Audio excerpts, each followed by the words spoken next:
next year, Philippines is going to be the rotating chair of ASEAN. I wonder how do you plan to balance your relationship between the United States and China? And for President Trump, Kremlin yesterday said if you are going to Beijing in September, they wouldn't rule out a meeting between you and President Putin. Is such a meeting possible? And how soon do you plan to visit China? Well, we have a lot of meetings possible. President Xi has invited me to China, and we'll probably be doing that in the not too distant future. A little bit out, but not too distant. And I've been invited by a lot of people, and we'll make those decisions pretty soon. Please. Well, as you say, we are chairing ASEAN for 2026. There is no need, in a sense, to balance, as you characterize as, to balance our relationship between the United States and China, simply because our foreign policy is an independent one, and we are essentially concerned with the defense of our territory and the exercise of our sovereign rights. Now, whether we do this not alone, we need to do this with our partners. And again, our strongest partner has always been the United States. But of course, we are trying to form coalitions and multilateral relations so that those like-minded nations who share the same values as we do, who hew to international law, most specifically the UNCLOS,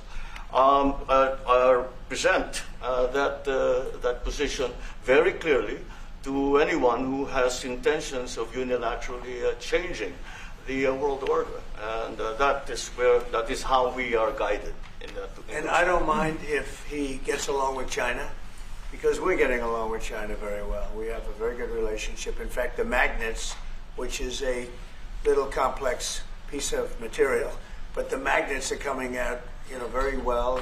They're sending them in record numbers. We're getting along with China very well, and I don't mind if the president dealt with China. If that's meant, because I think he has to do what's right for his country. I've always said, make the Philippines great again. Do whatever you need to do, but you're dealing with China wouldn't bother me at all. It is something that we have to do in any case. Yeah, certainly. Mr. President, do you support the Justice Department seeking a new interview with Ghislaine Maxwell, and did you urge the Attorney General to seek one? I don't know anything about it. They're going to what? Meet her? Your Deputy Attorney General is reached out to Ghislaine Maxwell's attorney asking for a new interview. Yeah, I don't know about it, but I think it's something that sounds appropriate to do. Yeah. Do you have any concern that your Deputy Attorney General, who's your former attorney, would be conducting the interview, given your past relationship? He's a very talented person. He's very smart.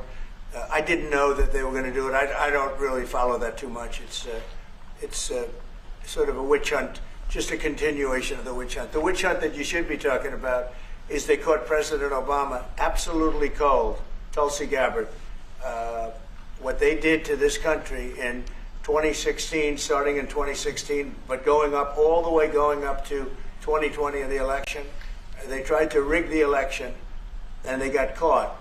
And there should be very severe consequences for that. When we caught Hillary Clinton, I said, you know what?